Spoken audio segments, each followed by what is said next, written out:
Salut à tous, voici la toute nouvelle chronique pour Melting Sports. C'est plus avec la troisième mi-temps, mais c'est toujours le même principe, c'est dégoter des ragots sur vos sportifs préférés pour bien nous moquer. Cette semaine, on commence avec de la fitness pour changer. Le modèle fitness brésilien Ressa Teixeira a giflé un présentateur télé. La raison, il serait un peu trop tactile à son goût. La jeune femme a présenté dans son pays natal une crème solaire. La vidéo datant de mai 2016 vient tout juste de réapparaître sur nos réseaux sociaux.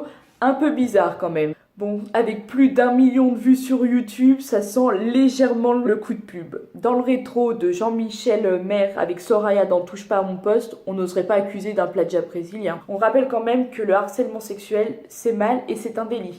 Pogba agressé pour sa célébrité? Alors le Sun rapporte que la pioche a refusé de signer des autographes et du coup dans un restaurant les fans se seraient emportés. En plein repas de famille il s'est reçu le pauvre une assiette. Il aurait fait preuve d'un calme authentique et pour ça on date Pogba pour cette poussée de maturité. Mais Polo, quand on choisit la célébrité, on en assume complètement les conséquences, non? Alors Didier Deschamps pense toujours à Benzema pour la composition de son équipe. Viré de la FFF pour son affaire de sextape, Coco pour les intimes et toujours en affaire judiciaire. Cependant, Deschamps se sent capable de le réintégrer à l'équipe si les besoins du foot français l'exigent. Il a déclaré au journal Le Parisien qu'il ne sélectionnerait pas en fonction des affinités mais des qualités sportives des joueurs. Mais pourquoi as-tu pris Giroud alors?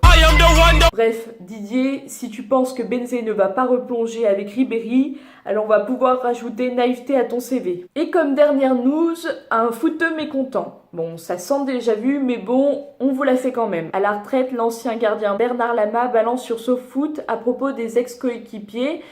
Et entre prostate et perte de dentier, ce vétéran a déclaré que Fabien Barthez n'est pas très intelligent ou encore que Marco Simone est un gros con. Il se lâche le pépé. Enfin, si les joueurs américains à la retraite font des pubs, lui, il fait des interviews phares pour de la monnaie. Après tout, chacun son style. À 53 ans, il en a marre du politiquement correct et des accords de confidentialité. Ou alors, il n'a toujours pas digéré que de s'être fait recaler par les Brésiliens en 2000. Et voilà, c'est tout pour aujourd'hui. J'espère que vous avez aimé, comme d'habitude.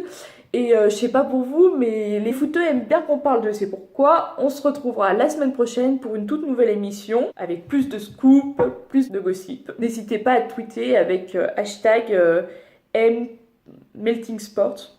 Bref, l'abréviation quoi. Voilà, c'est tout. Bye, bisous.